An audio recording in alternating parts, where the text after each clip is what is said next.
बिस्मिल्लाहिर्रहमानिर्रहीम, अस्सलाम वालेकुम टू ऑल ऑफ़ यू। मेरा नाम अली मोहसिन है और आपको मेरे चैनल सरनी मोहसिन स्टूडेंट्स में खुशामदीद करते हैं एक न्यू वीडियो के साथ। और ये जो है आपके पास ये भी वीडियो जो है ई कैट एम कैट से रिलेटेड है, ठीक है। इससे पहले मैं डाल चुका हूँ ग्रेविटेशन की वीडियो। आप लोग अगर आप लोगों ने वो नहीं देखी तो आप लोग वो देख लेगा, मैंने डिस्क्रिप्शन में आपको लिंक दे दिया है, सही। तो आज जो है मैं जिस टॉपिक पे बात करूँगा आपसे वो चैप्टर नंबर 8 का आपके पास एक पोर्शन है, क्योंकि चैप्टर 8 जो आपके पास 3 पोर्शन में डिवाइडेड है, वेव, मोशन एंड साउंड। तो मैं आपको आपसे जो है इस वीडियो में किस बारे में आपको समझाऊंगा, मैं समझाऊंगा साउंड के बारे में, कि साउंड में किस तरह जो है फिनोमिनाज होते हैं, साउंड जो है क्या चीज़ है और किस तरह जो है साउंड जो है प्रोड्यूस होता है और किस तरह साउंड जो है प्रोपोगेट करता है एक जगह से दूसरी जगह पे। तो इंशाल्लाह ताला आपको मैं इस वीडियो में साउंड पूरा जो है क्लियर कर दूँगा, सही, ये मसले की बात नहीं है। तो स्टूडेंट्स देखिए, पहले तो आपको पता होना चाहिए कि साउंड क्या होता है। बिल्कुल बेसिक से लेकर चलूँगा आपको। साउंड जो है आपके पास क्या होता है, उसको बोलते हैं हम ऑडिटरी सेंसेशन। ऑडिटरी सेंसेशन क्या मतलब, आपके पास दो बॉडीज़ का जब वाइब्रेशन होती है तो आपके पास क्या प्रोड्यूस होता है, साउंड प्रोड्यूस होता है। इसकी मिसाल मैं अगर आपको दूं, आपके जो घर में स्पीकर्स वगैरह होते हैं, स्पीकर जो है वाइब्रेट जब होते हैं तब साउंड प्रोड्यूस होता है। मतलब आप जो है अगर आप इसको देखना चाहें प्रैक्टिकली भी, तो आप जो है स्पीकर पे अपना हैंड रखेंगे तो स्पीकर क्या हो रहा होता है, वाइब्रेट हो रहा होता है। तो उस वाइब्रेशन की वजह से क्या हो रहा था, साउंड प्रोड्यूस हो रही होती है आपके पास, सही है। तो उस साउंड का क्या है, जो सेंसेशन, मतलब वो आपके पास जो साउंड वेव है वो आपके पास क्या जा रही है, आपके एयर के अंदर जा रही है और एयर के अंदर जो एयर ड्रम है उसको वाइब्रेट कर रही है, तो आपको क्या जो है सुनाई दे रहा है, ठीक है। तो लिसनिंग हमारी भी एक तरह की सेंस है। तो ये आपके पास क्या होता है, साउंड, जो कि क्या होता है ऑडिटरी सेंसेशन, मतलब किसी भी बॉडी में क्या हो, मतलब वाइब्रेशन हो और सेंस आप करें उसको, तो उसको बोलते हैं साउंड। तो उसके बाद क्या है, देखें साउंड जो है आपके पास कौन सी वेव है। साउंड जो है आपके पास मैकेनिकल वेव है। मैकेनिकल वेव क्या होती है आपके पास, वो वेव जिनको मीडियम चाहिए होता है ट्रैवल करने के लिए।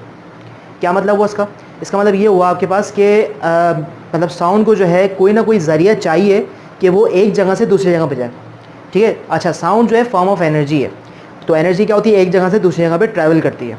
तो आपके पास क्या हुआ, साउंड जो है उसको प्रोपोगेट करना है अगर, तो जो है वो किस फॉर्म में करेगी, वेव की फॉर्म में करेगी, और उसको कोई ना कोई मीडियम चाहिए होगा। अब सवाल ये पैदा होता है कि इसमें कौन सा मीडियम होगा आपके पास। इसमें जो आमतौर पे जो जैसे मैं बोल रहा हूँ और आप सुन रहे हैं, तो जो मेरी साउंड आप तक पहुँच रही है वो भी, खैर तो आप बैठ के हैंड फ्री वगैरह लगा के आप ऐसे सुन रहे हैं आप, लेकिन अगर आप मेरे सामने हो तो आप मेरी वॉइस कैसे सुनेंगे। मेरी वॉइस जब निकलेगी तो साउंड के पार्टिकल्स जो हैं मेरी साउंड को आपके एयर तक पहुँचाएंगे, ठीक है। तो वो क्या आपका ज़रिया है, मीडियम है। तो मैकेनिकल वेव क्या है आपके पास, वो मतलब वो वेव्स हो गई जिनको मीडियम चाहिए होता है ट्रैवल करने के लिए। तो साउंड भी आपके पास क्या है कि मैकेनिकल वेव है। इसी तरह साउंड ट्रांसवर्स वेव है या लॉन्गिट्यूडनल वेव है। ट्रांसवर्स वेव होती हैं जिनमें पार्टिकल जो है प्रोपोगेशन ऑफ डायरेक्शन के परपेंडिकुलर मूव करें, सही है। तो वो तो हमें नहीं पढ़ना, हमें क्या पढ़ना है, लॉन्गिट्यूडनल पढ़ना है, क्योंकि साउंड क्या है, लॉन्गिट्यूडनल वेव है जिसमें पार्टिकल क्या हो, parallel to the direction of propagation. क्या मतलब हुआ, ये आपके पास डायरेक्शन प्रोपोगेशन है, ठीक है, और पार्टिकल कैसे हो, पार्टिकल ऐसे, मतलब क्या हो आपके पास टू एंड फ्रो बोलते हैं ना, आगे पीछे हो। फॉर सपोज देखें आपके पास जो है ये डायरेक्शन ऑफ प्रोपोगेशन है, ठीक है। अब जो है आपके पास ये हैंड है मेरा, ये पार्टिकल आप समझना इसको, मेरी जो ये मतलब 4 पार्टिकल हैं एयर के अंदर। अब क्या हुआ, मैंने जब बोला तो क्या हुआ, मेरे जो साउंड के जो पार्टिकल्स हैं वो इससे हिट करेगा। जब ये इससे हिट करेगा तो ये इसको हिट करेगा, ठीक है। ये हिट होके वापस आ जाएगा और फिर ये इसको हिट करेगा, ये हिट होके फिर वापस आ जाएगा, ये इसको हिट करेगा। मतलब इस तरह से साउंड मूव कर रही है। साउंड जो है डायरेक्शन प्रोपोगेशन के परपेंडिकुलर मूव नहीं कर रहा, पैरेलल मूव कर रहा है, ठीक है। तो आपके पास डायरेक्शन प्रोपोगेशन के साउंड क्या करता है, हमेशा पैरेलल मूव करता है। तो आपके पास क्या होता है, साउंड प्रोड्यूस होती है। इसकी एक और मिसाल मैं आपको इस तरह दूं कि जैसे आप फर्स्ट सपोज कर लें कि ये आपके पास क्या है, ये पार्टिकल्स हैं, ठीक है, सही है। इसको मैं नाम दे दिया ए का, इसको मैंने बी का नाम दे दिया, इसको सी का, उसको डी का। अब जब साउंड प्रोड्यूस हुई, ठीक है, साउंड यहाँ से आ रही है, तो साउंड ने इसको हिट किया, इस पार्टिकल को हिट किया। अब क्या हुआ कि ये क्या करेगी, इससे टकराएगी, ये क्या होगी, इससे टकराएगी। और टकराने के बाद क्योंकि इसमें इलास्टिसिटी होती है, साउंड के जो एयर के अंदर पार्टिकल होते हैं उनके अंदर इलास्टिसिटी होती है कि वो टकरा के वापस आ जाते हैं। ये टकराएगी इससे और ये क्या हो जाएगा, वापस अपनी जगह पे आ जाएगी। और फिर ये क्या हो जाएगा, ये आगे इससे टकराएगा, ये इससे टकराएगा और फिर ये टकरा के उसको आगे पहुंचा देगी और ये वापस अपनी जगह पे आ जाएगी, ठीक है। और फिर क्या हो जाएगा, ये इससे टकराएगा। तो उस समय क्या हो रहा है, आपके पास जो साउंड ट्रैवल हो रही है वो किस तरह हो रही है, लॉन्गिट्यूडनल वेव में। लॉन्गिट्यूडनल वेव कहाँ होती है, जिसमें पार्टिकल जो है पैरेलल मूव करे, सही है। तो साउंड के पार्टिकल्स, साउंड जो है हमेशा हमारे पास क्या होती है, लॉन्गिट्यूडनल वेव है जो कि parallel to the direction of propagation के मूव करती है आपके पास। ठीक है, तो आपके पास जब भी क्या होता है, जैसे मैं इसकी एक और डायग्राम बनाऊँ अगर, तो जैसे ये और ये, जैसे ये आपके पास क्या हो गया, ये ए बी टकराया और ये सी डी टकराया। ठीक है, ये जो हिस्सा है ना, ये कहलाता है रेयर फ्रैक्शन। ठीक है, ये कहलाता है रेयर फ्रैक्शन। और ये क्या आपके पास जब पार्टिकल्स करीब करीब आते हैं तो क्या कहते हैं, उसको कंप्रेशन बोलते हैं। तो साउंड जो है कंप्रेशन और रेयर फ्रैक्शन के तौर पे मूव करती है आपके पास। सही, कंप्रेशन में क्या होता है, जो प्रेशर होता है ज़्यादा हो जाता है, और रेयर फ्रैक्शन में प्रेशर कम हो जाता है आपके पास। ठीक है, जैसे फॉर सपोज ये क्या किया मैंने, ये मैंने वेव बनाया आपके सामने। अब ये वेव क्या बताती है आपके पास, ये वेव बताती है कि ये जो ऊपर वाला हिस्सा है ना, ये मतलब प्रेशर इंक्रीज हो गया तो ये कंप्रेशन है। ठीक है, ये प्रेशर डिक्रीज हो गया तो ये क्या है, रेयर फ्रैक्शन है। ये क्या हुआ दोबारा, ये क्या हुआ आपके पास, ये कंप्रेशन हो गया, तो उसको हम क्या बोलते हैं, क्रस्ट बोलते हैं और ट्रफ बोलते हैं। ठीक है, ये तो आपको पता होगा। तो ये कंप्रेशन होता है और ये रेयर फ्रैक्शन होता है। जब प्रेशर इंक्रीज हो गया तो कंप्रेशन, रेयर फ्रैक्शन। अभी आप जो है अपने हैंड को जब बंद करेंगे, तो हैंड को आपने जब बंद किया तो क्या अगर प्रेशर बढ़ा, सही है, तो यही आपके पास क्या हो रहा है, साउंड में प्रोड्यूस हो रहा है, साउंड में जो है हो रहा होता है काम। और हमने क्या पढ़ा इसमें कि प्रोपोगेशन आपके साउंड की ऐसे होती है, लॉन्गिट्यूडनल वेव है तो पार्टिकल्स में पैरेलल मूव करते हैं कंप्रेशन और रेयर फ्रैक्शन के तौर पे। सही, उसके बाद जो नेक्स्ट टॉपिक आपका है वो है कैटेगरीज ऑफ साउंड वेव्स। देखिए, आपके पास जो कैटेगरीज हैं साउंड की, वो आपके पास 3 कैटेगरीज हैं। एक है आपके पास ऑडिबल वेव, एक है आपके पास इंफ्रासोनिक वेव, एक है अल्ट्रासोनिक वेव्स। ठीक है, अब ऑडिबल वेव कौन सी होती है, जिनमें उनकी रेंज क्या होती है आपके पास 20 हर्ट्ज से, मतलब फ्रीक्वेंसी की रेंज क्या होती है 20 हर्ट्ज से 20,000 हर्ट्ज, मतलब जो हम सुन सकते हैं। ऑडिबल मतलब जो हम सुन सकते हैं, 20 हर्ट्ज से 20,000 हर्ट्ज जो होती हैं फ्रीक्वेंसी, उनको बोलते हैं ऑडिबल वेव्स। उसके बाद जो नेक्स्ट है वो कौन सी आपके पास, इंफ्रासोनिक। इंफ्रासोनिक होती है जो 20 हर्ट्ज से कम होती हैं, जो 20 हर्ट्ज से कम हुई आपके पास वो कौन सी हुई, इंफ्रासोनिक हुई। और अल्ट्रासोनिक आपके पास कौन सी हुई, जो 20,000 हर्ट्ज से ज़्यादा होती हैं आपके पास। सही है, तो वो फ्रीक्वेंसी देखें 20,000 हर्ट्ज से ज़्यादा की भी वॉइस हम नहीं सुन सकते, 20 हर्ट्ज से कम की वॉइस भी हम नहीं सुन सकते। हम कौन सी सुन सकते हैं, 20 से 20,000 हर्ट्ज के बीच की वॉइस हम सुन सकते हैं। तो ये आपका क्या है, ये कैटेगरी ऑफ साउंड है। तो स्टूडेंट्स, न्यूटन्स का एक फॉर्मूला है, वो किसके लिए, स्पीड ऑफ साउंड के लिए। सही है, आपके पास जो न्यूटन ने बोला, एक बात बोली कि जो स्पीड ऑफ साउंड है वो किस तरह ट्रैवल करती है। अभी हमने पढ़ा किस में, कंप्रेशन और रेयर फ्रैक्शन की फॉर्म में। तो न्यूटन ने भी बोला कि साउंड जो है कंप्रेशन और रेयर फ्रैक्शन की फॉर्म में मूव करती है। अच्छा, उसने एक और बात ये बोली कि वेलोसिटी ऑफ साउंड जो है 2 चीज़ों पर डिपेंड करती है। पहली जो है डिपेंड करती है किस पे, स्क्वायर रूट ऑफ इलास्टिसिटी, मतलब ये डायरेक्टली मोशन होती है। मतलब अगर आपके पास क्या हो, कोई भी मटेरियल अगर मोर इलास्टिक हो तो स्पीड ऑफ साउंड उसमें ज़्यादा होगी। क्या मिसाल है इसकी, इसकी मिसाल ये है कि जो सॉलिड्स होते हैं आपके पास, उनमें स्पीड ऑफ साउंड ज़्यादा होती है, लिक्विड में सॉलिड से कम होती है, और गैसेस में लिक्विड से कम होगी। ठीक है, मतलब आपके पास, मैं इसको यहाँ पे इस तरह लिख दूँ कि सॉलिड्स में जो है आपके पास क्या होती है, इलास्टिसिटी मतलब वेलोसिटी ऑफ साउंड ज़्यादा होगी एज़ कम्पेयर टू लिक्विड, और लिक्विड की जो ज़्यादा होगी किससे, एज़ कम्पेयर टू गैस। ठीक है, अच्छा, इसी तरह इसने एक और बात बोली कि जो वेलोसिटी है आपके पास वो इन्वर्सली प्रोपोर्शनल होती है किसके, स्क्वायर रूट ऑफ डेंसिटी के। जब इसने इसको मैच किया तो आपके पास फॉर्मूला क्या आया, इलास्टिसिटी अपॉन ये आपके पास आएगा डेंसिटी। ठीक है, तो ये न्यूटन का फॉर्मूला था। अब इसने एक और बात बोली कि रेयर फ्रैक्शन और कंप्रेशन की फॉर्म में तो साउंड ट्रैवल करता है, लेकिन इसमें क्या होता है, जो कंप्रेशन भी हमने पढ़ा क्या होता है कि आपके पास प्रेशर जो है राइज होता है, और रेयर फ्रैक्शन में क्या होता है, प्रेशर जो है टेम्परेचर और प्रेशर फॉल्स होता है। ठीक है, मतलब गिरता है। तो ये राइज और फॉल क्या होता है, आपस में एक दूसरे को वो कर लेते हैं, बैलेंस कर लेते हैं। तो आपके पास क्या होगा कि वहाँ पे जो है इलास्टिसिटी वो बराबर हो जाती है किसके, प्रेशर ऑफ गैस के। ठीक है, तो ये फॉर्मूला भी था और ये वाला फॉर्मूला भी था। अगर इलास्टिसिटी की वैल्यू गिवन होगी तो ये वाला लगेगा, प्रेशर की वैल्यू गिवन होगी तो ये वाला लगेगा आपके पास। सही है, तो ये न्यूटन का फॉर्मूला था। इससे जो उसने वैल्यू कैलकुलेट की तो वो कितनी आई आपके पास, 280 मीटर पर सेकेंड। ठीक है, लेकिन speed of sound in air इतनी नहीं होती आपके पास। तो उसको किसने करेक्ट किया, एक फ्रेंच मैथमेटिशियन थे लैप्लास ने, और उसको हम बोलते हैं लैप्लास करेक्शन। ये आपने फर्स्ट टाइम पढ़ा होगा जब आप बोर्ड की एग्जाम दिए होंगे आपने। तो न्यूटन का फॉर्मूला इसमें प्रूफ किया था और लैप्लास करेक्शन भी उसमें की थी, क्योंकि उसने न्यूटन के फॉर्मूले में एरर्स निकाले थे कि उसने क्या एरर किया है। ठीक है, अच्छा, तो अब लैप्लास ने क्या बोला, लैप्लास ने ये बोला कि जो मतलब उसने भी ये बोला कि साउंड जो ट्रैवल करता है कंप्रेशन और रेयर फ्रैक्शन की फॉर्म में। सही है, ठीक है, लेकिन फ़र्क क्या था, जो फॉर्मूले में फ़र्क उसके था वो ये था कि जो कोई भी एयर मतलब एयर जो होती है उसके अंदर एयर का रेशियो भी होता है। तो एयर के रेशो को भी हमें उसके अंदर पुट करना है। मतलब क्या हुआ, इस फॉर्मूले को अगर मैं देखूँ तो क्या होगा, देखिए उसने लैप्लास नहीं दिया था formula gamma P upon rho. सही, अभी गैमा क्या है, गैमा को बोलते हैं हम एयर रेशो।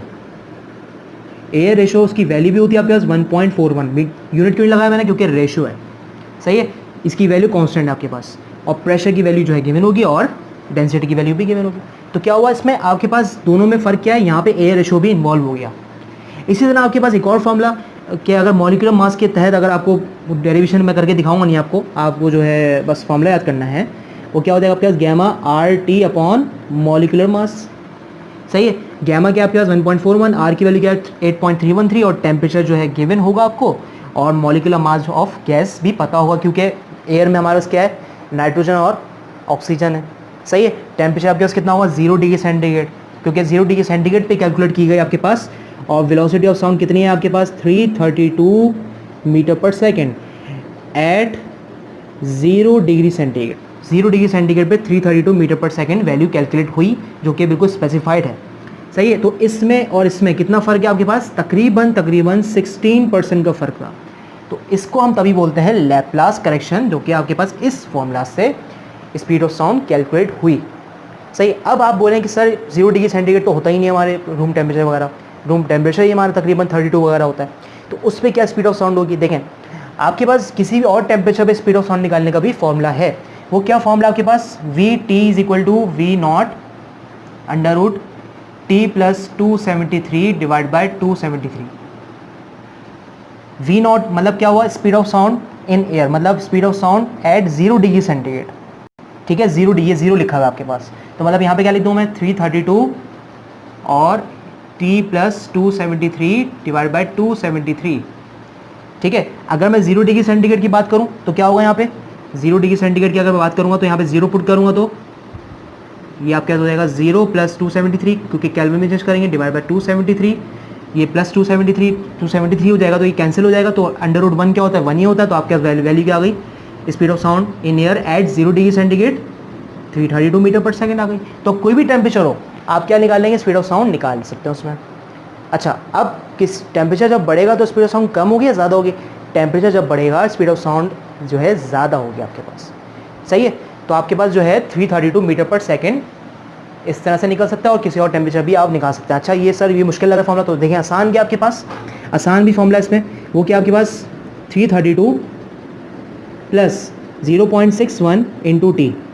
इस फॉर्मूले से भी आप क्या कर सकते हैं, किसी भी टेम्परेचर पे स्पीड ऑफ साउंड कैलकुलेट कर सकते हैं। ठीक है, 332 प्लस 0.61 टी। अब ये क्या है आपके पास, किसी भी टेम्परेचर पे स्पीड ऑफ साउंड कैलकुलेट करने का तरीका। तो हमने जो है न्यूटन्स फॉर्मूला भी पढ़ लिया और लैप्लास करेक्शन भी पढ़ लिया, और speed of sound at any मतलब अदर टेम्परेचर भी हमने पढ़ लिया। सही, इसको कुछ नोट करना चाहे तो आप लोग नोट कर लें। तो अभी हमने क्या पढ़ा, हमने पढ़ा साउंड कैटेगरीज पढ़ ली, हमने न्यूटन्स फॉर्मूला पढ़ लिया, और लैप्लास करेक्शन पढ़ ली, और साउंड ऑफ मतलब speed of sound at any other temperature भी हमने पढ़ लिया। नेक्स्ट आपके पास क्या है, नॉइस और म्यूजिकल साउंड। देखें नॉइज़ आपके पास क्या होती है कि इसको तो आप समझ सकते हैं, नॉइज़ को क्या होती है, जो मतलब आवाज़ आपको पसंद ना हो, फॉर सपोज कि बहुत शोर हो रहा हो, जैसे साउंड ऑफ इर्रेगुलर वाइब्रेशंस को बोलते हैं। Irregular vibrations of sound is called noise.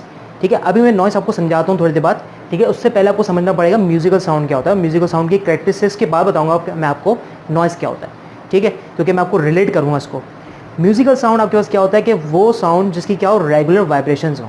सही है, अब मैं आपको ये नहीं बोल रहा कि भाई आपको गाने सुनने, ठीक है। तो देखें म्यूजिकल साउंड की जो डेफिनेशन वगैरह है वो क्या है, जो साउंड ऑफ रेगुलर वाइब्रेशन, तो आप जो आपके कानों को अच्छी लगे। सही है, तो आपके पास जो है म्यूजिकल साउंड की कुछ कैटेगरीज हैं। अब वो कैटेगरीज आपके पास क्या है, पहली कैटेगरी आपके पास है लाउडनेस, लाउडनेस इंटेंसिटी, उसके बाद है पिच, और एक है क्वालिटी। सही है, तो पहले हम पढ़ेंगे लाउडनेस। इसको जो है आप लोग बहुत गौर से समझिएगा। ठीक है, इसको इंटेंसिटी से भी बोलते हैं। अभी इंटेंसिटी क्यों बोलते हैं इसको मैं बताऊंगा आपको थोड़ी बाद। लाउडनेस आपके पास क्या है, ठीक है, लाउडनेस आपके पास ये है कि two sound of different frequencies को हमें क्या करना हो, अगर मेजर करना हो कि भाई कौन सी फ्रीक्वेंसी, किस साउंड की कितनी फ्रीक्वेंसी ज़्यादा है और किसकी कम है, तो वो आपके पास क्या है, लाउडनेस में आ जाता है। वो क्या मतलब वो उसका, ठीक है, पहले तो आपको ये पता होना चाहिए लाउडनेस किस चीज़ पर डिपेंड करती है। लाउडनेस जो है आपके पास किस पे डिपेंड करती है, पहले तो एम्पलीट्यूड के स्क्वायर पे, मतलब loudness is directly proportional to amplitude का स्क्वायर। अब ये एम्पलीट्यूड क्या होता है, ये आपके पास कोई वेव है, ठीक है, मीन पोजीशन से यहाँ तक का डिस्टेंस कहलाता है आपके पास, ये एम्पलीट्यूड कहलाता है। तो जितना ज़्यादा आपके पास एम्पलीट्यूड होगा, एम्पलीट्यूड का स्क्वायर, उतनी ज़्यादा आपके पास क्या होगी, लाउडनेस का भी, मतलब जैसे अगर एम्पलीट्यूड 2 गुना होगा तो लाउडनेस 4 गुना होगी, सही है। तो एम्पलीट्यूड पे डिपेंड करता है। इस तरह आपके पास क्या होगा कि लाउडनेस जो है आपके पास वो इन्वर्सली प्रोपोर्शनल है किसके, डिस्टेंस के, ठीक है। मतलब डिस्टेंस ज़्यादा हो तो क्या होगा आपके पास, लाउडनेस जो है आपके पास कम होगी। मतलब अगर डिस्टेंस अगर 2 मीटर हो तो लाउडनेस जो है 4 गुना कम होगी। क्या मतलब उसका, इसका मतलब ये हुआ कि भाई, मतलब फॉर सपोज एक बंदा दूर खड़ा हुआ है, वहाँ से वो बोल रहा है तो उसकी लाउडनेस कम है ना, इस तरह वो कान में आपके चल रहा है, हाँ भाई क्या हाल है, तो क्या होगा आपके पास कि लाउडनेस ज़्यादा होगी। तो ये डिस्टेंस आपके पास जब कम हो जाएगा तो लाउडनेस बढ़ जाएगी, सही है भाई। तो ये आपके पास क्या है कि लाउडनेस पे डिपेंड करती है। इसी तरह लाउडनेस एक और चीज़ पे डिपेंड करती है, loudness is directly proportional to surface area. अब ये सरफेस एरिया क्या है, सरफेस एरिया आपके पास है कि जैसे किसी भी सरफेस का एरिया बढ़ जाए, जैसे इस मार्कर के जो है, मार्कर का सरफेस एरिया कम है तो मैं जब मार रहा हूँ तो आपको जो है आवाज़ आ रही है, आपको आवाज़ आ रही होगी या बहुत कम आ रही होगी। लेकिन अब मैं इसे मारूँ तो क्या है आपके पास, ये सरफेस एरिया इसका कम था तो लाउडनेस कम थी, और आपके पास क्या है, सरफेस एरिया इसका ज़्यादा है तो लाउडनेस ज़्यादा है। तो सरफेस एरिया पे डिपेंड करता है आपके पास लाउडनेस, सही है। तो लाउडनेस इस चीज़ को, अच्छा अब मैं इसको बताऊँ कि मतलब लाउडनेस की जो है वो यूनिट क्या होती है आपके पास, होती है डेसिबल, सही है। डेसिबल वो है, इसको बेल भी बोलते हैं, ठीक है। बेल भी किसी की एक यूनिट होती है, सोन भी होती है, फॉन भी होती है, ठीक है। तो डेसिबल से हम बात करेंगे। दुनिया में जो सबसे ज़्यादा जो कम, मतलब फेंटेस्ट साउंड, फेंटेस्ट का मतलब होता है, ये फेंटेस्ट लिखा मैंने, फेंटेस्ट का मतलब होता है नरम आवाज़, मतलब बहुत ही कम फ्रीक्वेंसी की आवाज़। कितनी है आपके पास, उसकी है पिन ड्रॉप की, मतलब जो पिन है ना, पिन जब नीचे गिरती है तो उसकी फ्रीक्वेंसी की आवाज़ आपको सुनाई देती है, नहीं सुनाई देती आपको, लेकिन होती है। कितनी होती है, कोई ना कोई होती है, लेकिन उसको कितना अप्रॉक्सीमेट लिया गया है आपके पास, पिन ड्रॉप। पिन ड्रॉप की आपकी जो ली गई है फ्रीक्वेंसी, वो ली गई है 0 डेसिबल, सही। 0 डेसिबल आपके पास क्या है, पिन ड्रॉप की वैल्यू है। इसी तरह जो हम कन्वर्जेशन करते हैं आमतौर, बल्कि पहले मैं बताऊं विस्परिंग, जो विस्परिंग हम जो कान में किसी की बात करते हैं खुस के, सही है। तो इसमें जो है इसकी जो वैल्यू होती है वो आपके पास कितनी है, विस्परिंग की, वो है आपके पास 30 डेसिबल, सही है। अब इसमें अच्छा ये ज़रूरी नहीं है कि यही वैल्यू है, हो सकता है भाई आप जो है कान में किसी के बोलें, हाँ भाई सुन क्या हाल है, सही है, ज़ोर से बोलें आप, सही है। तो ये सब्जेक्टिव क्वांटिटी है, ये जो है आपके पास डिपेंड करती है कि भाई मेरे लिए शायद कुछ और, आपके लिए कुछ और है, लेकिन अब वैल्यू है तो उसमें आप जो है डूब जाएं आप लोग, ठीक है। अच्छा इसी तरह कन्वर्जेशन, कन्वर्जेशन के लिए आपके पास जो वैल्यू है वो है 50 डेसिबल। दोबारा बोल दूँ, ये सब्जेक्टिव क्वांटिटी है, सही है। जैसे जैसे कन्वर्सेशन कुछ लोग करते हैं, हाँ भाई सुना क्या हाल है भाई, सारे ज़ोर ज़ोर से बोलते हैं, ठीक है। तो ये उनके लिए अलग चीज़ है वैल्यू, लेकिन जो वैल्यू है स्पेसिफिक वो कितनी है आपके पास, 50 डेसिबल है। इसी तरह आपके पास जो होता है जेट, जो जेट होता है उसकी जो फ्रीक्वेंसी होती है, वो जो उसकी लाउडनेस होती है वो कितनी होती है आपके पास, 140 डेसिबल, 140 डेसिबल। अब मैं आपको समझाऊंगा नॉइस क्या होती है। जब आपके पास 120 डेसिबल से ज़्यादा की लाउडनेस हो जाए ना आपके पास, तो हम बोलते हैं कि वो नॉइस है, सही है। अब नॉइस आपको समझ में आ गया होगा कि साउंड ऑफ इररेगुलर वाइब्रेशन, जिसमें क्या हो 120 डेसिबल से ज़्यादा हो आपके पास लाउडनेस, को बोलते हैं हम नॉइस, ठीक है। तो ये आपके पास जेट की क्या है, ये नॉइस होती है आपके पास। बच्चे क्लास में जो है तेज़ी से बात कर रहे हैं वो नॉइस है आपके पास, ठीक है। अब ये पिन ड्रॉप की कितनी है, 0 डेसिबल। इसी तरह टीचर क्या बोलता है, टीचर तभी क्लास में बोलता है पिन ड्रॉप साइलेंस, मतलब 0 डेसिबल। तो कैसे ये हो गया, तो ये भाई सब्जेक्टिव क्वांटिटी है, सही है। ये मतलब आपके पास जो है ये नहीं है कि भाई यही है सिर्फ, मतलब ये सब्जेक्टिव क्वांटिटी डिपेंड करता है हर किसी के इंसान पे। हो सकता है कि भाई 120 डेसिबल पे आप नाच रहे हो, सही है, मतलब गाना लगेगा 120 डेसिबल पे, आप उस पर नाच रहे हैं खुद करके, लेकिन आपके अब्बा हैं भाई बोले बहुत तेज़ आवाज़ की है, इसको कम करो, सही है। तो हर किसी के लिए अलग अलग है डेसिबल, लेकिन वैल्यूज़ क्या हैं इनकी, ये हैं जो स्पेसिफिक वैल्यूज़ हैं जो आपसे एमसीक्यूज़ में पूछी जा सकती हैं, सही है। तो लाउडनेस आपके पास ये हो गया। अच्छा अब इंटेंसिटी को क्या करते हैं, कैलकुलेट कैसे करते हैं। इंटेंसिटी को हम करते हैं calculate energy upon area into time, सही है। ये आपका फॉर्मूला है energy upon area into time, और एनर्जी अपॉन टाइम क्या होता है, पावर। तो आपके पास क्या हो गया, पावर अपॉन एरिया, इसका यूनिट क्या होगा आपके पास, वॉट अपॉन मीटर स्क्वायर। तो आपके पास 0 डेसिबल जो बराबर होता है वो बराबर होता है 10⁻⁻12 वॉट अपॉन मीटर स्क्वायर, सही है।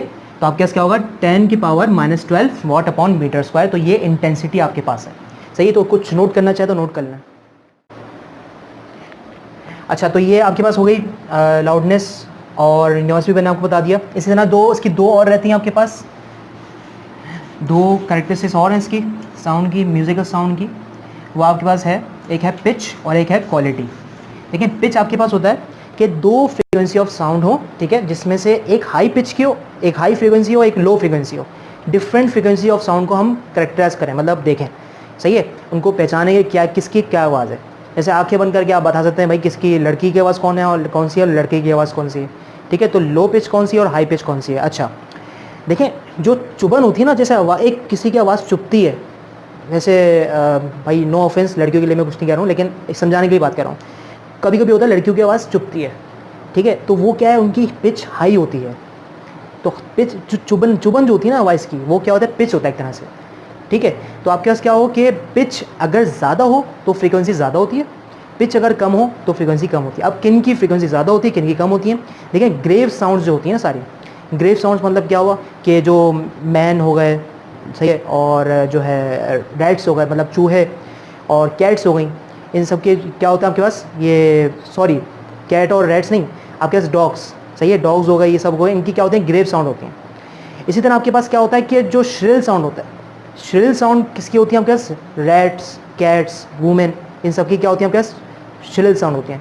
तो श्रिल साउंड आपके पास क्या होती हैं, श्रिल हो गया और ग्रेव हो गया, सही है। हम पढ़ रहे हैं पिच, ठीक है। श्रिल साउंड की जो है आपके पास हाई पिच होती है, हाई पिच है तो क्या हुआ, हाई फ्रीक्वेंसी। इसी तरह आपके पास इसकी क्या होती है, लो पिच होती है, मतलब मर्द ज़्यादा खुश ना हो उनकी लो पिच होती है। भाई ये एक करेक्टरिस्टिक्स है बस, सही है। अच्छा, लो पिच और इसी तरह इनकी क्या होती है, लो फ्रीक्वेंसी, ठीक है। तो ये पिच होता है आपके इसके दो अलग अलग फ्रीक्वेंसी की वैल्यूज़ को हम क्या करें, उसको करेक्टराइज करें, ठीक है भाई। तो ये आपके पास हो गया। अच्छा, सेम फ्रीक्वेंसी और अलग अलग लाउडनेस को करेक्टराइज करें तो वो लाउडनेस आपके पास से अलग अलग आपके पास क्या हो, फ्रीक्वेंसी और डिफरेंट लाउडनेस, मतलब गर्ल्स भी जो है क्या कर रही हैं, एक लाउडनेस से बात कर रही हैं, बॉयज़ भी, सही, एक ही लाउडनेस है। जैसे 50 डेसिबल मैंने आपको बताया था पीछे, दोनों, लेकिन उसमें जो किसकी पिच हाई है तो वो किसकी आपके पास, वो जैसे हम बोलते हैं कि जो जिसकी फ्रीक्वेंसी ज़्यादा होगी, ठीक है। तो आपके ये होता है। अच्छा, तो पिच समझ में आ गया आपको। उसके बाद क्या है, क्वालिटी। नेक्स्ट है आपके पास क्वालिटी। अब क्वालिटी क्या होता है आपके पास,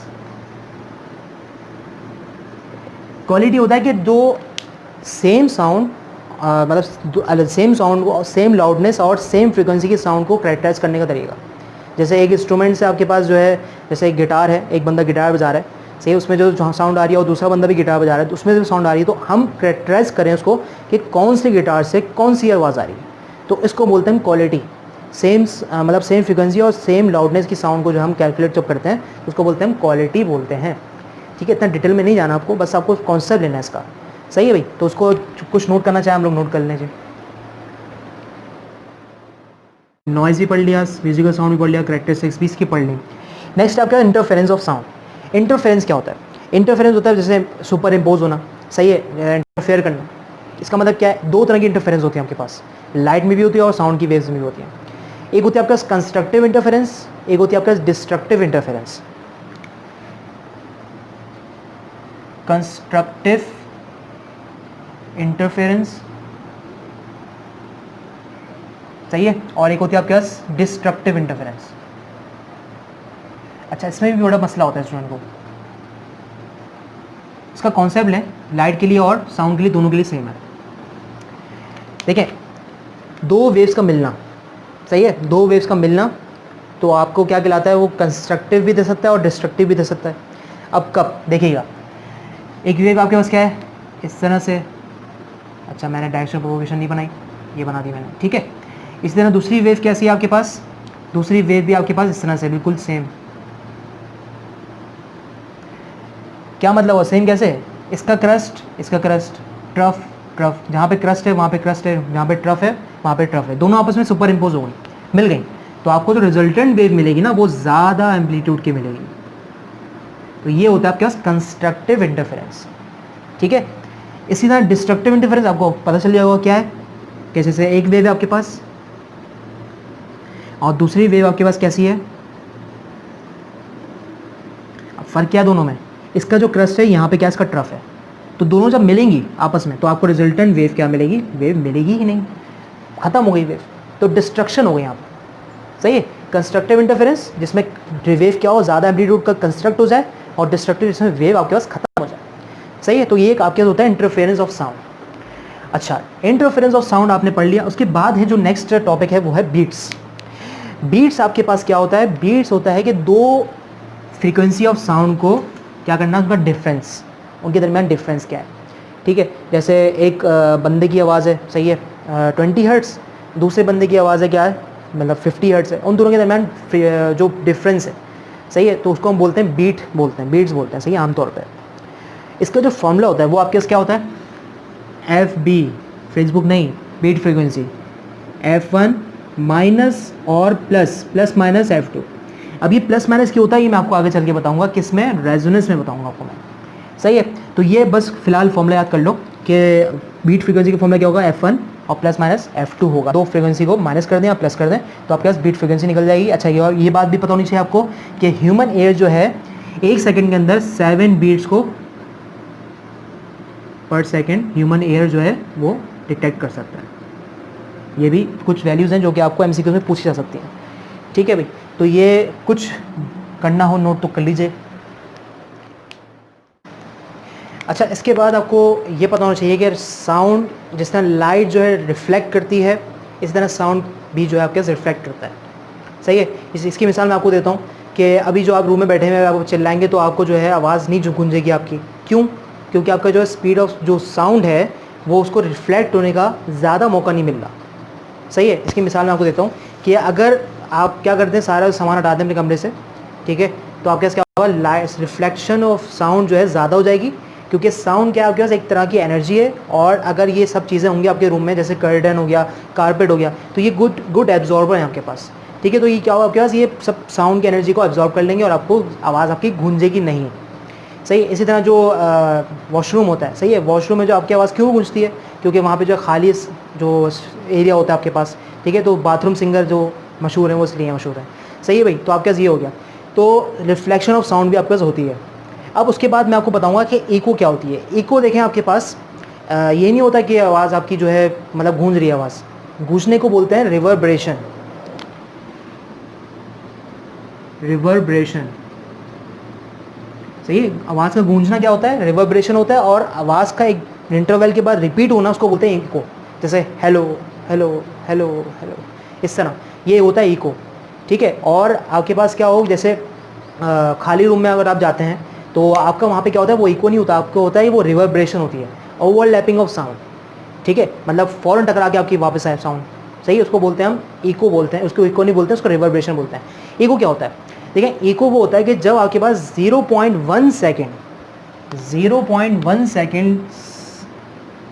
साउंड जो है 0.1 सेकेंड के बाद टकरा के जो है उसको बोलते हैं इको। मतलब 0.1 सेकेंड से पहले आ गया तो वो इको नहीं है, वो क्या है, रिवर्बरेशन है। अगर 0.1 सेकेंड के बाद आपके पास दूसरा साउंड आया टकरा के आभी का, तो वो क्या होगा, आपके पास इको होगा। सही है, जैसे आपके पास आप जो है माउंटेन्स वगैरह के एरिया पे जाते हैं तो वहाँ पे आप चिल्लाते हैं, मैं लड़की का तो खैर नाम नहीं लूँगा, लड़कियों का नाम लेते हैं वहाँ पे जाके, तो आपके पास क्या कोई भी बोल दें आप लफ्ज़ वहाँ पे हेलो करके बोल दें, ज़ोर से बोल दें, ठीक है। अच्छा, वहाँ पे ऐसे नहीं बोलना हेलो, ऐसे नहीं बोलना भाई, ज़ोर से बोलना है, लाउडनेस के ज़रिए हेलो करके बोलेंगे तो क्या होगा, आपके आवाज़ टकरा के वापस आएगी थोड़ी देर बाद, तो वो क्या है, 0.1 सेकेंड के बाद आपकी जो वॉइस आएगी वो है इको आपकी, ठीक है। तो आप अब ये कितने डिस्टेंस के लिए चाहिए होता है कि इको प्रोड्यूस हो, आप इसको देखें, कैलकुलेट करते हैं। देखिए, आपके फॉर्मूला आपको पता है, S = VT, सही है। अब एक साउंड जो है चकराती जो जब जाती है तो क्या है, एस हो गया, वापस आती तो तब भी क्या हो गया, एस हो गया, S + S 2S हो गया। तो यहाँ पे क्या पुट कर देंगे, 2S VT हो गया। Velocity of sound in air आपको पता है कितनी है, इसको ले लेते हैं 340 ले लेते हैं टेम्परेचर की वजह से, ठीक है। और ये T हो गया आपके पास, आपको टाइम निकालना है, और ये टाइम आपको पता है 0.1 सेकेंड, और ये S आपको निकालना है, ठीक है। अब ये क्या हो जाएगा, आपके पास 340 × 1/10, 0 से 0 कैंसिल हो गया, 34 डिवाइड बाई 2 और ये s is equal to 17 metre. भाई 17 मीटर जब डिस्टेंस होगा ना, 17 मीटर, तब आपके पास क्या होगी, इको प्रोड्यूस होगी। 0.1 सेकेंड हो, उससे ज़्यादा हो, 0.1 सेकेंड हो या 1 से ज़्यादा हो तब इको प्रोड्यूस होगी, और 17 मीटर डिस्टेंस हो तब आपके पास इको प्रोड्यूस होगी। सही है भाई। तो ये आपका सिलसिला है इको का, तो इसको बोलते हैं, सही है, इको। अच्छा, नेक्स्ट आपके पास क्या है, वो है रेजोनेंस। देखिए बच्चों, रेजोनेंस क्या होता है। रेजोनेंस जो है ना, ज़रा समझना गौर से। रेजोनेंस भाई ये है कि मैंने यहाँ पे एक लिया ट्यूनिंग फॉर्क, यहाँ पे भी ट्यूनिंग फॉर्क लिया, सही है, एक इंस्ट्रूमेंट होता है, आप देख लीजिएगा, उसकी डायग्राम देख लीजिएगा। और यहाँ पे मैंने क्या लगाया, एक एयर कॉलम लगाया, सही है। इसकी फ्रीक्वेंसी फॉर सपोज है 40 हर्ट्ज़, सही है, और इसकी फ्रीक्वेंसी भी क्या है, 40 हर्ट्ज़, ठीक है, मतलब ये 40 हर्ट्ज़ ले सकता है। मैंने इसको क्या किया, वाइब्रेट किया। मैंने इसको जब वाइब्रेट किया तो क्या हुआ, इसकी फ्रीक्वेंसी क्या आई, इस पे गई, और इसके अंदर क्या है, एयर के मॉलिक्यूल्स हैं, तो वो भी क्या हुआ, 40 हर्ट्ज़ गए।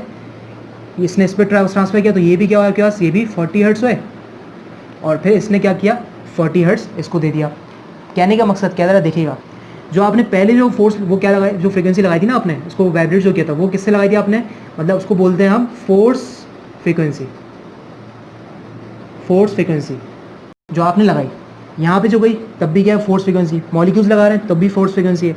जब इस पे लगा रहे हैं, जब इस पे प्रोड्यूस हो रही है ना आपकी फ्रीक्वेंसी, उसको बोलते हैं हम नेचुरल फ्रीक्वेंसी, ठीक है। नेचुरल फ्रीक्वेंसी मतलब क्या, कि फोर्स फ्रीक्वेंसी की वजह से नेचुरल फ्रीक्वेंसी प्रोड्यूस हो जाना, उसको बोलते हैं हम रेजोनेंस बोलते हैं। अभी समझ नहीं आया, देखिए मुझे पता है। इसकी एक और मिसाल देता हूँ मैं आपको। देखिए आपके पास एक पानी का टैप है, सही है, इसको यहाँ पे हमने क्या लगा दिया, इसका मतलब इसको बंद कर दिया सब।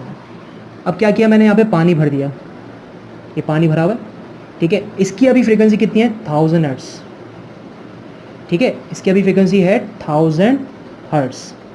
मैंने यहाँ पे ट्यूनिंग फॉर्क लिया, सही है, इसको मैंने वाइब्रेट करके यहाँ पे लेके आया, कितनी फ्रीक्वेंसी से, 500 हर्ट्ज़ से, सही है। और मैंने यहाँ से फिर वाटर को खोल दिया, वाटर के ड्रॉपलेट्स नीचे गिर रहे हैं और पानी का लेवल कम हो रहा है, ठीक है। तो अभी फ्रीक्वेंसी क्या होगी, इसमें कम प्रोड्यूस होगी, क्योंकि फ्रीक्वेंसी इसकी कितनी है, 1000 है।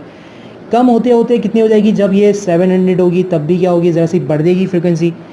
एक वक्त आएगा यहाँ पे क्या होगी, फ्रीक्वेंसी इसकी 500 हर्ट्ज़ हो गई। मैंने 500 हर्ट्ज़ को किया था ट्यूनिंग फॉर्क को वाइब्रेट, ये भी 500 हर्ट्ज़ हो गया। अब क्या होगा, जो ये वाइब्रेशन हो गया इसकी, वो फिर इसमें फ्रीक्वेंसी ज़्यादा प्रोड्यूस होगी, मतलब इसकी बड़े बड़े एम्पलीट्यूड होंगे इसके। यहाँ पे जो 100,000 पे था वो छोटे छोटे हो रहे थे, यहाँ पे 700 पे पहुँचा तो पे क्या हुआ, तब भी ज़्यादा से बड़े हुए। 500 पे जब पहुँचा ना तो उसके एम्पलीट्यूड ज़्यादा हो गए। तो जब फ्रीक्वेंसी मैच कर जाती है ना, फोर्स फ्रीक्वेंसी और नेचुरल फ्रीक्वेंसी जब वो कर दे और मैच हो जाए, तो वो आपके जो रिजल्टेंट जो वेव मिलती है वो आपके पास ग्रेटर मिलती है हमेशा, सही है। तो ये आपके पास क्या है, इसकी मिसाल, एक और मिसाल आपको देता हूँ, एक और मिसाल देके समझाता हूँ। देखें आपके पास क्या है, एक रोप है आपके पास, स्ट्रिंग हो गया, एक पेंडुलम यहाँ पे अटैच है, एक पेंडुलम यहाँ पे अटैच है, एक पेंडुलम यहाँ पे अटैच है, एक ये है यहाँ पे और एक यहाँ पे, ये अच्छा, ये वाला जो है ये ए और ABCDE, जो ये ए और ई क्या है, बराबर है आपस में, और बी और डी आपस में क्या है, मतलब इनकी और उनकी अलग फ्रीक्वेंसी हुई, इनकी अलग फ्रीक्वेंसी हुई और इसकी कुछ और होगी, ठीक है। फॉर सपोज मैंने यहाँ पे इसको क्या किया, वाइब्रेट किया, मैंने पेंडुलम को वाइब्रेट किया यहाँ पे किस फ्रीक्वेंसी से, 50 हर्ट्ज़ से। जब इसकी 50 हर्ट्ज़ होगी तो उसकी भी क्या होगी, 50 हर्ट्ज़ होगी। इनकी ज़्यादा होगी फ्रीक्वेंसी, मतलब इसकी क्या होगी, जैसे 60 हर्ट्ज़ होगी इनकी, सही है। तो अब क्या होगा आपके पास कि इसकी फ्रीक्वेंसी से मैच नहीं करेगी, मतलब ये ज़्यादा वाइब्रेट नहीं करेंगे, ये बिल्कुल भी वाइब्रेट नहीं, मतलब बहुत कम करेगा, ये फिर कम करेगा। लेकिन जब फ्रीक्वेंसी आपकी यहाँ पहुँचेगी तो ये ज़्यादा, जितना ये करा था इसने वाइब्रेट, उतना ही ये क्या करेगा, वाइब्रेट करेगा। तो रेजोनेंस ये होती है कि फोर्स वाइब्रेशन की वजह से नेचुरल फ्रीक्वेंसी में असर पड़ जाए, उसको बोलते हैं हम रेजोनेंस बोलते हैं, ठीक है। तो ये आपके पास होती है रेजोनेंस। अच्छा, अब जो है नेक्स्ट आपके पास जो डॉपलर्स इफेक्ट है, मैं उससे पहले चाहूँगा आप लोग कुछ नोट करना चाहे तो नोट कर लीजिए। तो स्टूडेंट देखें, नेक्स्ट लास्ट टॉपिक इस वीडियो का आपके पास और साउंड के पोर्शन का भी, डॉपलर्स इफेक्ट। डॉपलर्स इफेक्ट आपको कहता है कि किसी भी सोर्स और ऑब्जर्वर के लिए मतलब अलग अलग उनकी पिच और फ्रिक्वेंसी डिपेंड करती हैं। ठीक है, क्या मतलब हुआ कि जब सोर्स ऑब्जर्वर की तरफ आया या ऑब्जर्वर सोर्स की तरफ आया, और सोर्स क्या है पहले याद रखिएगा। अच्छा, ये जो है आप टॉपिक नोट कर लीजिए, ज़्यादा अच्छा है, ठीक है, क्योंकि स्टूडेंट्स को जो है मसला होता है इसमें। सोर्स होता है हमेशा साउंड प्रोड्यूसिंग बॉडी, जो साउंड प्रोड्यूस करता है। जैसे मैं अगर क्लास में खड़ा हूँ, टीचर हूँ मैं, तो मैं जो हूँ क्या हूँ, सोर्स हूँ किसके लिए, स्टूडेंट्स के लिए, और स्टूडेंट्स क्या, ऑब्जर्वर है, सही है। तो आपके पास जो है, मैंने आपके सामने पहले से लिखे हुए 6 केसेस हैं इसके, ठीक है। पहला केस क्या है कि जब सोर्स जो है ऑब्जर्वर की तरफ जाए, आप लोग भी इसको इस तरह नोट कीजिएगा, कभी नहीं भूलेंगे। सोर्स जब ऑब्जर्वर की तरफ जाएगा तो ये आपके पास जो फ्रीक्वेंसी होती है ना, ये वाली फ्रीक्वेंसी होती है, इसको बोलते हैं अपेरेंट फ्रीक्वेंसी, ठीक है। अपेरेंट फ्रीक्वेंसी मतलब इसको आप कह सकते हैं कि जो ऑब्जर्वर की फ्रीक्वेंसी है उसको बोल सकते हैं आप, ये ऑब्जर्वर की फ्रीक्वेंसी। और ये वाली जो फ्रीक्वेंसी है उसको हम बोलते हैं ये है सोर्स की फ्रीक्वेंसी, कि सोर्स कितनी फ्रीक्वेंसी से साउंड को प्रोड्यूस कर रहा है। ये जो v है आपके पास, ये है स्पीड ऑफ साउंड, मतलब 332 मीटर पर सेकेंड या 340 मीटर पर सेकेंड, ठीक है, इसकी वैल्यू कांस्टेंट होगी। और vs क्या आपके पास, vs है सोर्स वेलोसिटी, मतलब सोर्स कितनी वेलोसिटी से मूव कर रहा है ऑब्जर्वर की तरफ, या कितनी पीछे जा रहा है, सही, किस वेलोसिटी से। और vo आपके पास क्या है, ऑब्जर्वर वेलोसिटी, ठीक है, ये आपके पास है। अच्छा, अब जब सोर्स ऑब्जर्वर की तरफ जाएगा तो ऑब्जर्वर को कैसी आवाज़ सुनाई देगी, ज़्यादा आवाज़ सुनाएगी, कम आवाज़ सुनाई देगी, ज़्यादा आवाज़ सुनाई देगी सोर्स की, ठीक है। तो उसकी क्या होगी, फ्रीक्वेंसी बढ़ जाएगी, मतलब उसको कैसे नहीं सुनाई देगी वॉइस, उसको लाउड वॉइस सुनाई देगी, सही है, फर्स्ट केस में। दूसरे केस में क्या है, सोर्स जो है वो ऑब्जर्वर से दूर जा रहा है, तो इस केस में क्या हो जाएगा, उसको लो वॉइस सुनाई देगी। ये फॉर्मूला जो है आप लोग याद कर लीजिएगा, ठीक है, मैं इसको याद करने का तरीका बताया था हम लोगों को। इसी तरह आपके पास जब ऑब्जर्वर सोर्स की तरफ जा रहा हो तो उसको जो है, मतलब एक साउंड प्रोड्यूसिंग बॉडी, मैं खड़ा हूँ अपनी जगह पे, स्टूडेंट मेरी तरफ आ रहा है, तो उसको जो है कैसी आवाज़ सुनाई देगी, उसको मेरी लाउड वॉइस सुनाई दीजिएगी, ठीक है, ये इसमें लाउड वॉइस सुनाई देगी। ऑब्जर्वर जब सोर्स से दूर जा रहे हैं तो जाहिर सी बात है वहाँ पे लो वॉइस उसको सुनाई देगी। यहाँ पे क्या होगा, जब दोनों एक दूसरे की तरफ बढ़ रहे हो तो आपको जो ऑब्जर्वर की कितनी सुनाई देगी वॉइस, लाउड सुनाई देगी। और यहाँ पे क्या होगा, आपके पास लो वॉइस सुनाई देगी, क्योंकि ऑब्जर्वर और सोर्स एक दूसरे के दूर जा रहे हैं, अवे जा रहे हैं, ठीक है। तो ये आप लोग जो है ये पूछ सकते हैं आपसे एमसीक्यू में कि जब सोर्स और ऑब्जर्वर जो है एक दूसरे के दूर जा रहे हो तब आपके पास जो है फ्रीक्वेंसी क्या होगी, तो आप जो है वहाँ पे लो पे टिक लगा दीजिएगा, सही है। तो अपेरेंट फ्रीक्वेंसी मतलब ऑब्जर्वर की फ्रीक्वेंसी पे क्या असर पड़ेगा, सही है भाई। तो आपके पास ये चीज़ है। अच्छा, अब इसको याद करने का तरीका क्या है, देखिए आप इसमें पहला वाला और तीसरा वाला याद कर लें, बाकी सारा आपको याद हो जाएंगे। पहला वाला और तीसरा वाला आप याद कर लीजिए, ठीक है। अच्छा, दूसरा वाला कैसे याद होगा, इसी का साइन उल्टा कर देंगे। चौथा कैसे होगा, इसी का साइन उल्टा कर देंगे, ठीक है। अब पांचवा छठा देखिए कैसे याद करेंगे। ऑब्जर्वर और सोर्स एक दूसरे की तरफ बढ़ रहा है, मतलब ऑब्जर्वर सोर्स की तरफ बढ़ रहा है, ऑब्जर्वर सोर्स की तरफ बढ़ रहा है तो v प्लस वी नॉट, ठीक है। और सोर्स ऑब्जर्वर की तरफ बढ़ रहा है, सोर्स ऑब्जर्वर की तरफ बढ़ रहा है तो v माइनस वी एस, तो v minus V S, clear होगी बात। अच्छा, उसके बाद क्या है, यही जो है चीज़ में सोर्स जो है अवे जा रहा है ऑब्जर्वर से, क्या है आपके पास v प्लस वी एस है, और ऑब्जर्वर दूर जा रहा है सोर्स से, ऑब्जर्वर दूर जा रहा है सोर्स से, तो v माइनस वी हो, इसी का उल्टा कर दिया आपने, ठीक है। तो इस तरह से आपको डॉपलर इफेक्ट के भी फॉर्मूलाज याद हो सकते हैं। मुझे उम्मीद है कि आपको जो है काफ़ी कॉन्सेप्ट क्लियर हुए होंगे, मुझे ये भी पता है कि काफ़ी हद तक मैंने आपको क्लियर कर दिया होगा कॉन्सेप्ट्स, भले सारे ना कर सकूँ लेकिन कुछ हद तक मैंने आपको हेल्प की होगी, सही है, इस वीडियो में। तो अगर आपको वीडियो पसंद आई तो उसको लाइक, शेयर और सब्सक्राइब ज़रूर कर दें अगर आपने नहीं किया, ठीक है। थैंक यू सो मच, अल्लाह हाफिज़।